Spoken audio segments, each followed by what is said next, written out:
Hindi ko alam, meron talagang siguro ganun. May ginto sa tiyan, kaya ganun. Siguro. O kaya na-attract sila kapag kumikinang-kinang yung tiyan.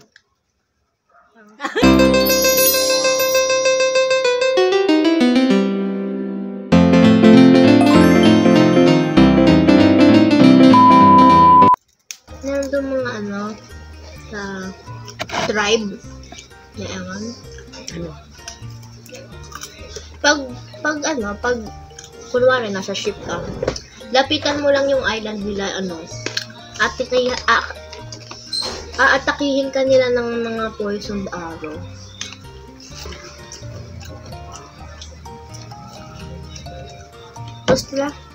Tapos, meron din mga tribe na, nagsusupport pa ng, ito pa, merong isa, na parang tribe, ngayon, na, pag pumunta ka doon,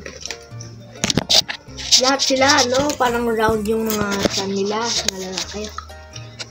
Kung sino yung may pinaka... Pulis yun. Hindi, kung sino may pinaka-round na chan sa tribe nila.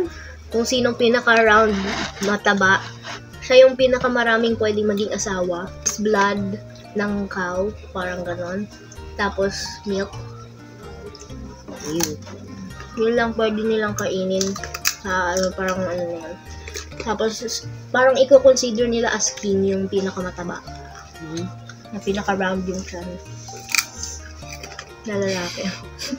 Tapos siya daw yung maraming pwedeng asawa. Kung gaano kalaw kataba nun, yun lang pinaka... Ano ba yan? Symbol ba yan? Meron bang Hindi ko alam. Meron talagang siguro ganun. Siguro may ginto sa tiyan, kaya ganun. Siguro. O kaya na-attract sila kapag kumikinang-kinang yung tiyan. Pero magpakasal at after nilang ma-declare kung sino yung ruler, pwede na silang kumain normally. Ganun? Oo, tapos pag nagkaanak na sila, mag-uulit yung cycle. Meron siya crown na dito, meron parang ipin ng totoong tao na tapos basta mga part ng katawan, mga bones ng totoong tao. Pinasuot niya dun sa lalaking nag-i-interview sa kanya, tapos galit pa siya dun sa lalaki. Bakit? Sabi niya, shut up daw. Tama na kakasalita niya. Tapos kinuha niya ulit yung crown. Yung iba talaga, parang nakakatakot talaga yung mga cannibal. Dun. Tapos, ikaw, para sa'yo, ano yung pinaka nakakatakot na part ng... Takot na. Ate Emily. May-withdraw ko yung pagka 5,000. Magkano ng mo, kita mo sa YouTube? Ano ba yan? Lagi na lang ako. At least kumikita ka na doon.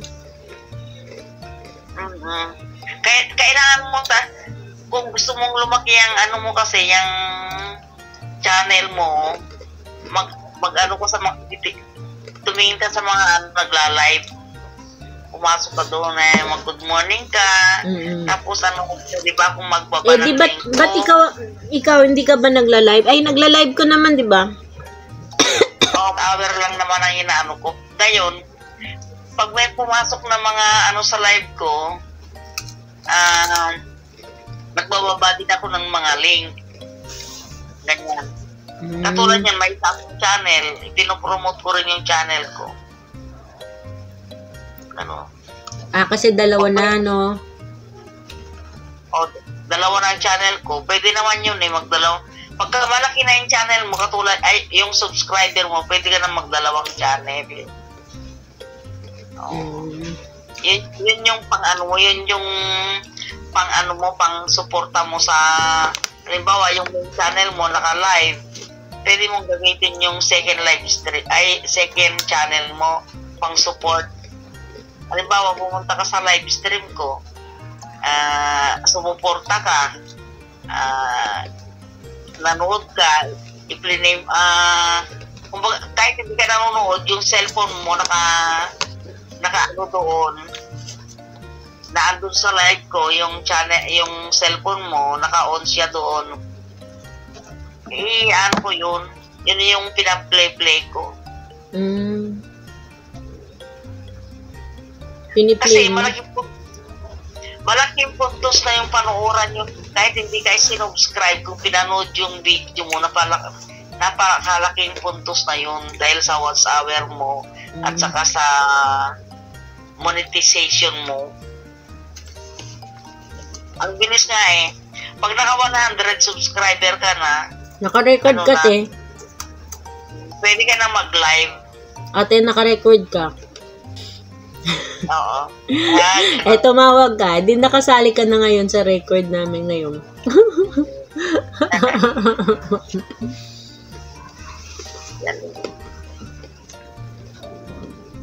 Gano'n nga lang gagawin mo, pumunta ka. Marami ka namang video eh, di ba?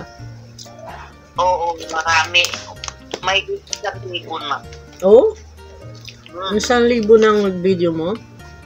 Oo. Oh. Para, tapos magbaba ka ng link mo doon. Pero, mag-ano ka rin. Baka mag-subscribe ka din. Para i-subscribe ka din. Kasi kung antay mo na i-subscribe ka nila, huwag mo asahan yun.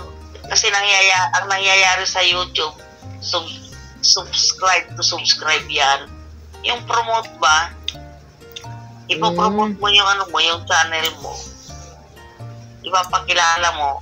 Ngayon, darating ang araw, meron kang mga kasama din sa YouTube na parang nagkaroon ng interes sa mga video mo at maalala ka, kumusta na kaya si subaybayan ko nga ito. Kusang umaano na yun, kumbaga wapasok na sa puso ng isang tao yun na parang nagugustuhan niya yung mga content mo, ganyan. Play na siya ng play, no? Tama. Diba? Meron akong Ano oras na dyan sa Australia ngayon? Alas 10. Wala, mag-alas 11 na. Ano nga kaya, Che? Meron akong pinapanood sa YouTube na yung second wife. Oh. Wala naman alam yun. Hindi nga bakit nagiging libo-libo yung mga subscriber niya, umabot pa nga ng milyon. Bakit?